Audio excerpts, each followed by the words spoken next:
बिस्मिल्लाहिर्रहमानिर्रहीम, अस्सलाम वालेकुम। प्रोग्राम ज़ेर बहस में खुश आमदीद। मैं हूँ आपका मेज़बान ज़ौक़ अहमद। नाज़रीन, दोनों ममालिक एटमी ताकत के हामिल हैं और जब से ही एटमी ताकत के हामिल हुए हैं उसके बाद हमें कोई अहम कशीदगी या बड़ी जंग दोनों के दरमियान नज़र नहीं है, उससे पहले नज़र है। उसकी वजह ये है, बुनियादी वजह कि दोनों के पास ये सलाहियत है कि वो एक दूसरे के ख़िलाफ़ भरपूर कार्रवाई कर सकते हैं। इस वजह से भी ये एस्केलेशन उस हद तक नहीं पहुँचती कि जो एक बड़ी तबाही की तरफ जाए, और ये मुतहम्मिल भी नहीं है ख़ित्ता या दोनों ममालिक इस चीज़ के मुतहम्मिल भी नहीं हो सकते। मैं किसी एक को नहीं कहता, दोनों ही नहीं हो सकते। तो पीछे मीर साहब, ये इंडिया वाले बार बार ताने के तौर पर कहते हैं कि हम एटम बम, पाकिस्तान जो है वो एटम बम नहीं चला सकता या वो इस्तेमाल नहीं कर सकता। ये आपने बड़ा अच्छा सवाल किया। अभी थोड़ी देर पहले मैं चौधरी शुजात के साथ था, मैं पूछता रहता हूँ मुख्तलिफ लोगों से कि उनका रिएक्शन क्या है, क्या होना चाहिए। तो शुजात साहब ने बड़ी अच्छी बात की। उसने कहा कि 4 साल पहले मैंने कहा था कि ये जो हमारा एटॉमिक बॉम्ब है, एटम बम जो है, ये हमने शब बारात के लिए नहीं रखा हुआ कि शब बारात होगी तो हम बजाएंगे, तो जब ज़रूरत पड़ेगी हम इसको चला भी देंगे। तो आप ऐसे हमें ललकारा ना करें। और ये जो आपने कहा है कि ये इनका काम है आपको ललकारना, इनका काम है आपको डराना, इनका काम है आपको पॉलिटिकली गंदा करना, तो ये एक SOP है इनका। So basically I wouldn't worry about them. लेकिन यहाँ जो बात आती है कि हमने इसको नेगेट कैसे करना है। नेगेट देखें, पाकिस्तान में मुझे याद है कि 98 के अंदर जब नवाज शरीफ लंदन आए थे तो मेट्रोपोल होटल के अंदर एक ये उनको मिले थे आज़ाद कश्मीर के कयूम खान को और अल्ताफ़ हुसैन को। तो वहाँ नीचे कुछ मिनिस्टर्स थे, मैं नाम नहीं लेता, बाकी गवर्नमेंट्स में चले गए। तो लोकल कुछ अंग्रेज़ आए थे, तो वो कश्मीर पे बात करना चाहते थे।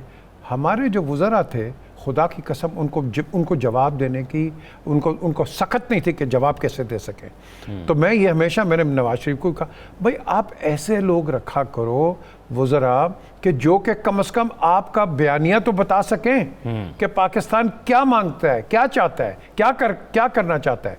तो जब आपके पास वज़ीर हैं जिनको बेचारा अंग्रेज़ी बोली नहीं आती है, तो वो क्या इंटरेक्ट करेंगे आप? प्लीज़ मुझे बताएं आप।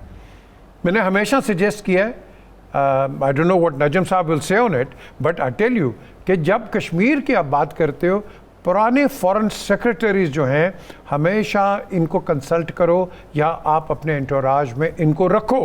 इनका एक्सपीरियंस जो होता है, ये ज़रूरी नहीं है कि आपका एक एम्बेसडर या कि डिप्लोमेट रिटायर होता है तो ख़त्म ही हो जाता है, हम डिस्कार्ड कर देते हैं, we don't use this services. और ये जो चीज़ है, मैं समझता हूँ इसको अपना क्या करो आप, इनकी दानिश्वरी, इनकी एक्सपीरियंस और इनका जो इंटरेक्शन होता है और हमारे सेंसिटिव मामलात के ऊपर, इनको आप इस्तेमाल करो और अपने साथ रखो। इट डजंट मैटर, क्योंकि ये किसी के नहीं होते, ये सिर्फ पाकिस्तान के होते हैं।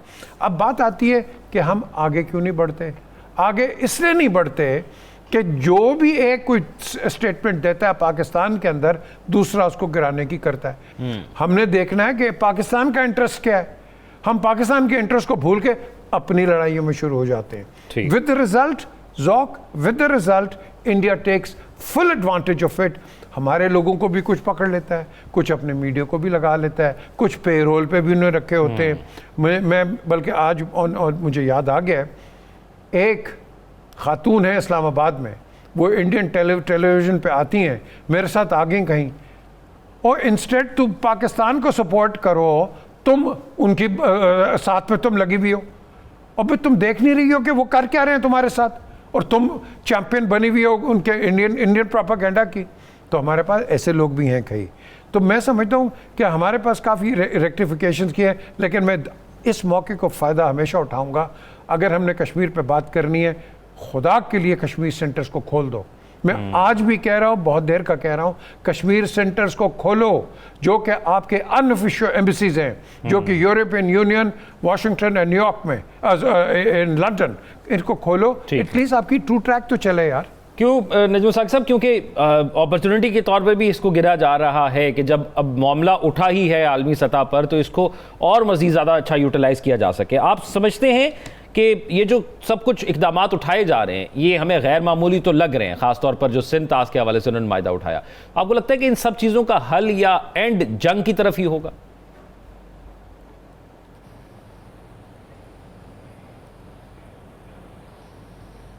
देखिए, पाकिस्तान और हिंदुस्तान एक डिफरेंट बॉल गेम है। इसमें किसी वक्त भी जंग के इम्कानात हैं, आज भी हैं, कल भी थे और परसों भी रहेंगे। इम्कानात उस वक्त रोशन हो जाते हैं जब इस किस्म की वॉर मॉन्गरिंग शुरू होती है। लेकिन अगर आप मुझसे एक फिक्रे में पूछें कि जी जंग हो रही है कि नहीं, तो मैं आपसे कहूँगा, लेकिन जहाँ तक जंग की बात है, दो बातें उसमें उनको यानी इंडिया को बतानी है, और ख़ास तौर पे वो लोग जो तमाम, देखिए जहाँ तक इंडियन मीडिया का ताल्लुक है ना, मीर साहब ने बड़ी अच्छी बात की है, जहाँ तक इंडियन मीडिया का ताल्लुक है, उनके भावें तो जंग ऑलरेडी लग चुकी है जी, जंग तो शुरू हो गई है। और अगर देखें तो टेक्निकली वो जो हाइब्रिड वॉरफेयर है वो तो कब से लग यानी इंडिया ने शुरू की हुई है। लिहाजा जो आपने सवाल किया है ना, वो किया है एक्चुअल वॉर का, जो कि हम कहते हैं कन्वेंशनल वॉर, या फिर उसके बाद खुदा न खास्ता खाकम बदहन आपकी न्यूक्लियर की तरफ जाती है बात, उसके इम्कानात नहीं है। आपके सामने अर्ज करनी है दस्त बस्ता। जी, देखिए, आप मेरा बाजू तोड़ेंगे ना तो एक ब्लैक आई मैं भी दे सकता हूं आपको, इसका ख्याल कीजिएगा। ये जो मैं बात कर रहा हूं कि ठीक है आप बहुत बड़े हैं, आपके बड़ा साइज है, आपके 1 to 5 का, जिस तरह मीर साहब ने कहा, हमारा तनासुब आपके हक में जाता है, लेकिन याद रखिएगा कि गुलायत के सामने फिर डेविड खड़ा हो गया था। और वो वक्त ना लाएं कि अगर आप ठीक गुलायत हैं तो अपने हद तक रहें, डेविड सामने खड़ा हो गया तो मुसीबत पेश आएगी। दूसरी बात जो इंडिया को बतानी है, जंग शुरू करना आपके हाथ में होता है, खत्म कर। आप किसी वक्त भी किसी भी मुल्क के खिलाफ जंग शुरू कर सकते हैं, लेकिन उसको खत्म करना आपके हाथ में नहीं होता। इसलिए 1000 बार सोचिएगा, 1000 बार सोचिएगा, और उसके बाद, और ख़ास तौर पे अगर ये पानी की बात आई, देखिए अगर पाकिस्तान ने अब तक रेस्ट्रेंट जाहिर किया है ना, आपका कोई मिसाइल इधर आ गया, आपने को हमारी बस उलट दी, आपने वो जो चाइनीज़ हमारे इधर आते हैं यानी भाई हमारे, उनके साथ आपने ज़्यादती की, हमने रेस्ट्रेंट शो किया है। हमने आपके क्रूज़ मिसाइल पे भी कहा खैर है, हमने ये भी देख लिया कि आपकी गलियों सड़कों में यूरेनियम बिक रही है, हमने बहुत कुछ बर्दाश्त किया। लेकिन अगर आप करेंगे हमारे पानी बंद, तो वो जिस तरह हमारी यानी हुकूमत ने ऑलरेडी कह दिया है कि फिर उसके बाद ईंट का जवाब पत्थर से दिया जाएगा, और फिर क्यों ना दें। देखिए आप मेरा गला दबा रहे हैं, आप मेरे मुल्क में कहत ला रहे हैं, तो मैं क्या करूंगा, देखता रहूंगा। और ये जो यानी जो हमारे पास इतनी ये खाली एटम बम की बात नहीं है, इंडिया को अच्छी तरह से पता है, उनकी इंटेल ने बताया होगा उनको कि एटम बम के अलावा भी बहुत सारी स्टेट ऑफ द आर्ट हमारे पास हिसाब किताब है। हमारी फौज को आप अंडर एस्टिमेट नहीं कर सकते, और ये इंडिया को पता है। अब ये है इस वक्त की आखिरी बात, नोट कीजिएगा मैं क्या कह रहा हूं, जो जवाबी कार्रवाई होगी ये पहले की तरह की नहीं होगी, और ये उनको पता है। अब इस प्रेशर में ला के पाकिस्तान को वो क्या हासिल करना चाहते हैं, ये 3 लोग जानते हैं। नरेंद्र मोदी जानता है, डोवाल साहब जानते हैं, और जयशंकर जानता है। और इनकी जो सोच है, जो इनकी अप्रोच है, वो हमें सबको पता है। साकिब बशीर साहब, आपको लगता है कि बार बार प्रोवोक किया जाता है, ये मिसाइल वाली बात जो भी की गई, या इस किस्म की कशीदगी फैलाकर, या फिर 2019 में बार बार पाकिस्तान को प्रोवोक करके, या हमने कल भी बात की थी कि कोशिश की जाती है कि किसी तरह पाकिस्तान इसके अंदर कोई पहला कदम उठाए, और पाकिस्तान ने हमेशा उसको अवॉइड ही किया है। और दूसरा, आप समझते हैं कि ये खित्ता मुतहम्मिल हो सकता है इस वक्त ये जो सूरत हाल बन गई है इसमें जंग का, और कन्वेंशनल वॉर की बात कर रहा हूँ, दूसरी तो ऑलरेडी चल रही है।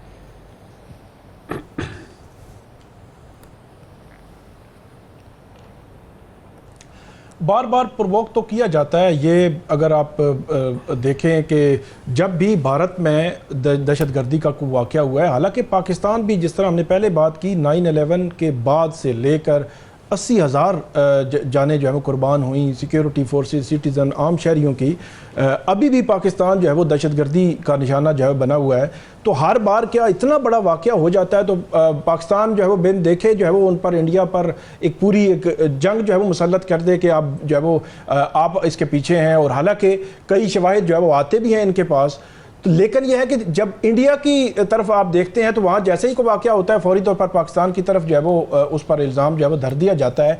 अब की बार भी अगर देखें बहुत बड़े पैमाने पर तो कोई जंग हमें नज़र नहीं आती, लेकिन कुछ ना कुछ होगा क्योंकि अगर पुलवामा के बाद का अगर देखें तो उस वक्त भी इस किस्म का माहौल 6, 7, 8 दिन जो है वो क्रिएट हुआ, बना रहा। उस तरफ का जो मीडिया था वो बढ़ा चढ़ाकर उसको बयान कर रहा था। फिर वहाँ की जो हुकूमत, मोदी हुकूमत है, फिर उड़ी का वाक़या जब 2016 में हुआ था, तब की बार भी कुछ ना कुछ जो है वो बॉर्डर एरिया पर जो है वो चीज़ें एक्टिव हो गई।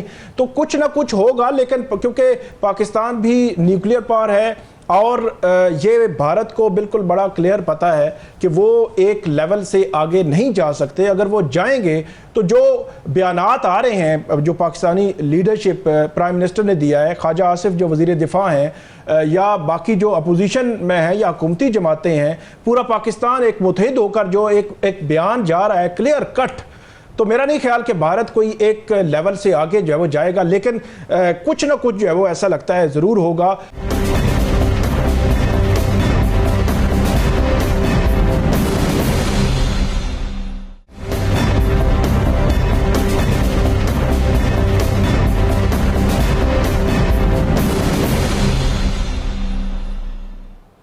ब्रेक के बाद खुशामदीद नाज़रीन। सबसे अहम सवाल यही है कि क्या ये कशीदगी कम हो सकती है और कैसे कम हो सकती है? क्या इसमें अमेरिका कोई किरदार अदा कर सकता है, चाइना कोई किरदार अदा कर सकता है, कोई और मुल्क कोई किरदार अदा कर सकता है, या फिर हमें ख़ुद बैठकर इसका कोई हल निकालना होगा? नजमुल साकिब साहब, जिस तरह अभी ब्रेक से जाने से पहले ज़रा US में जो बयानात आए हैं डोनाल्ड ट्रंप के या उनके तर्जुमान की जानिब से जो बयान सामने आए हैं, उसका जिक्र हो रहा था। आपको लगता है कि इस कशीदगी को कम करने के लिए यूनाइटेड स्टेट्स या कोई और मुल्क कोई किरदार अदा कर सकता है, या ये कशीदगी कैसे कम हो सकती है?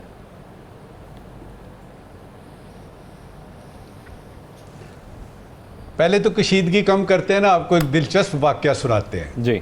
ये जो आपने डोनाल्ड ट्रंप साहब की बात की है ना कि उन्होंने को कश्मीर को 1500 साल पुराना हिसाब किताब, देखिए आइंस्टाइन को मिलता है नोबेल प्राइज जी, उसको क्वांटम थ्योरी पे ना, वो E=mc² जो थ्योरी ऑफ रिलेटिविटी है उस पे नहीं, क्वांटम थ्योरी जो उसकी थी उस पर उसको नोबेल प्राइज मिलता है। तो एक रिपोर्टर आता है, उसकी बेगम से पूछता है कि ये देखिए आपके हस्बैंड को ये मिला है, नोबेल प्राइज मिला है, बहुत बड़ा एजाज़ है, क्वांटम थ्योरी पे मिला है, तो आपकी क्या राय है? तो बेगम उसकी कहती है कि मेरा हस्बैंड इस तरह की हरकतें करता रहता है। अच्छा, अब ये है कि ये कहना 1500 साल, तो ये उनकी मेहरबानी है, उन्होंने कश्मीर की बात की है, ये उनकी बड़ी करम नवाजी है, उन्होंने कश्मीर की बात की है। अब आते हैं, देखे ना माहौल में थोड़ी सी कशीदगी कम हुई है ना इस वाक़े से। जी जी, नरमी हो गई। ये है कि डिप्लोमेसी जिसको हम सिफारतकारी कहते हैं, पुराने ग्रीस से लेके आज तक, पुराने ग्रीस से लेके आज तक डिप्लोमेट्स का रोल रहा है जी। हुआ ये है कि पिछले, अगर आप 2019 के बाद के हालात खास तौर पे देखते हैं ना, कि ट्रेड आपने बंद कर दी, आपने अपने डिप्लोमेटिक मिशंस को डाउनग्रेड कर दिया, अभी ये पहलगाम पे आपने और मजीद जो है वो डिप्लोमेट्स कम कर दिए, फिर ये है कि फॉरेन सेक्रेटरी लेवल टॉक्स नहीं हो रही पाकिस्तान इंडिया की, वज़रा नहीं मिल रहे, सार्क में जो है वो चूँकि पोलिटिकल चीज़ें डिस्कस ही नहीं हो सकती, सार्क हो ही नहीं रही, तो किस तरह से सिफारतकारी होगी? टेलीफोन करेंगे और बाद में जवाब आएगा कि आपको ये सहूलत मुयस्सर नहीं है, तो वो इस वक्त सिफारतकारी को तो छोड़ दें। लिहाजा कशीदगी अगर आपकी कम होगी तो वो जिसको हम बैकडोर डिप्लोमेसी कहते हैं, पहले नंबर पे तो वो लिखें। दूसरे नंबर पे लिखें जो पाकिस्तान इंडिया के मुश्तरका दोस्त हैं, वो बीच में आएंगे, और वो बीच में ऑलरेडी आ चुके हैं। जिस तरह हमने सऊदी अरेबिया के फॉरेन मिनिस्टर का सुना कि उन्होंने यानी इंडिया में भी बात की, पाकिस्तान में भी बात की कि रेस्ट्रेंट जो है ना वो आपने शो करना है। उसके बाद ये है कि ये मैंने लिखा हुआ था इधर कि और यानी एक और भी थे जो मेरा ख्याल है सऊदी अरेबिया से आया है, और एक शायद ईरान से भी बात की है, ईरान से भी बात, चाइना से भी बात की है, उनके फॉरेन ऑफिसर कश्मीर का जिक्र कर दिया। चीन थोड़ी देर बाद आप देखेंगे जब सिचुएशन और ज्यादा होगी चीन भी बीच में आएगा। अच्छा, पीजेपी हाँ। अच्छा, अब ये है कि ये दो आ गया दूसरा, एक होगी बैकडोर डिप्लोमेसी, दूसरा आ गया आपका ये, तीसरा है आपका एक नेचुरल प्रोसेस होता है।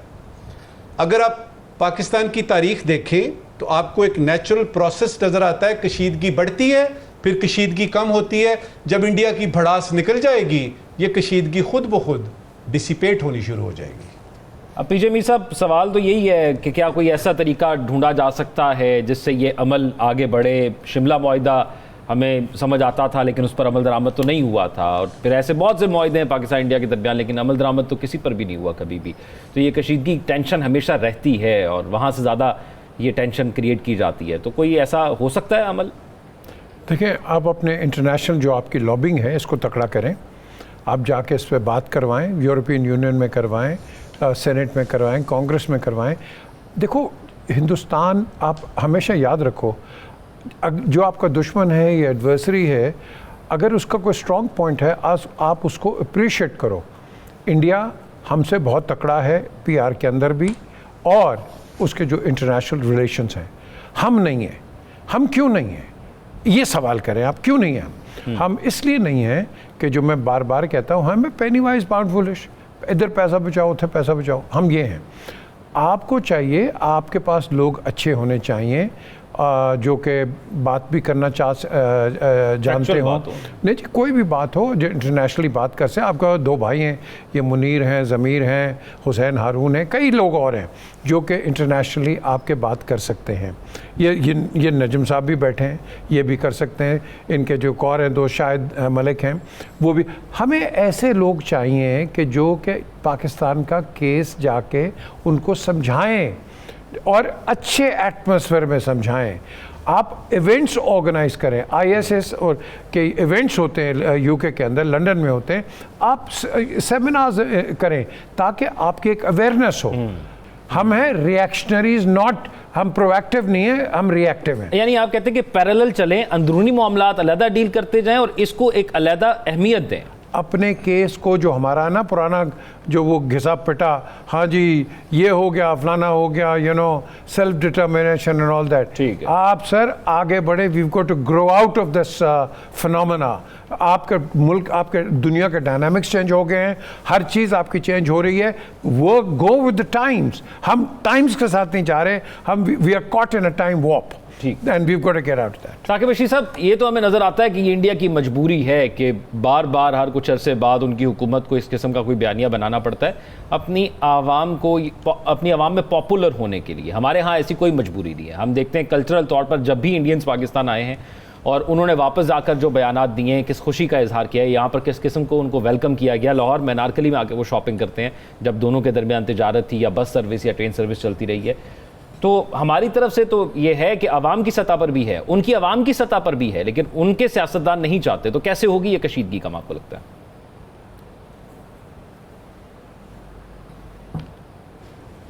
वहाँ भारत में तो हमेशा आपको पता है जब भी इलेक्शन होते हैं, अभी रिसेंटली भी जो वहाँ पे इलेक्शन का माहौल है, फिर अभी जो मोदी साहब आए, मोदी साहब काफ़ी जो है वो उनका पॉपुलैरिटी लेवल नीचे आया है। वो इलेक्शन उस तरह नहीं जीते जिस तरह वो जीतना चाह रहे थे। तो ये चीज़ वहाँ पे वो बेचते हैं और उसको इस्तेमाल करते हैं, इंटरनली जो है वो इस्तेमाल करते हैं। अब देखना ये है कि ये मामला कहाँ पे जाकर जब वो रुकेगा या रुक सकता है। एक चीज़ तो बड़ी क्लियर है कि पाकिस्तान ने एक तो सिंध ताश जो मुआहिदा है उसको मुअत्तली के हवाले से बड़ा क्लियर कट कहा है कि अगर ये काम आप करेंगे तो फिर तो खुली जो है वो जंग है, वो पानी के मसले पर जंग है। तो लेकिन इसके अलावा भी भारत अब फेस सेविंग भी चाह रहा होगा कहीं ना कहीं। अब अगर तीसरे मुल्क की कोई बैकडोर डिप्लोमेसी शुरू होती है, शुरू होगी, लेकिन वो तब ही होगी ना कि दोनों फरीक कहीं ना कहीं किसी नुक्ते पर रजामंद हों कि ठीक है हम बातचीत करने के लिए तैयार हैं। और मेरे ख्याल में जो वज़ीर-ए-आज़म पाकिस्तान शहबाज शरीफ साहब ने जो रास्ता दिया है, वो रास्ता बैकडोर डिप्लोमेसी के लिए भी हो सकता है कि ठीक है कि अगर कोई तीसरा मुल्क दरमियान में आ रहा है, जिस तरह सऊदी अरब, अभी मोदी साहब सऊदी अरब में थे और सऊदी अरब और भारत के बड़े अच्छे ताल्लुकात हैं। पाकिस्तान का तो जो एक मजहबी और इस्लामी ताल्लुक भी है सऊदी अरब के साथ, लेकिन उनके साथ भी, उनके यूएई के साथ भी उनके बड़े अच्छे ताल्लुकात हैं। तो इसका मतलब ये है कि वो मुस्लिम ममालिक भी कहीं ना कहीं किरदार अदा कर सकते हैं, अमेरिका भी किरदार अदा कर सकता है। लेकिन रास्ता वज़ीर-ए-आज़म ने जो दिया है, मेरे ख्याल में ये रास्ता बेहतर है। भारत जो है वो इस पे आए और सबूत जो है वो लेकर आए और इस पर शफाफ तहकीकात करा लें। नजीम साकिब साहब, आज के सवाल।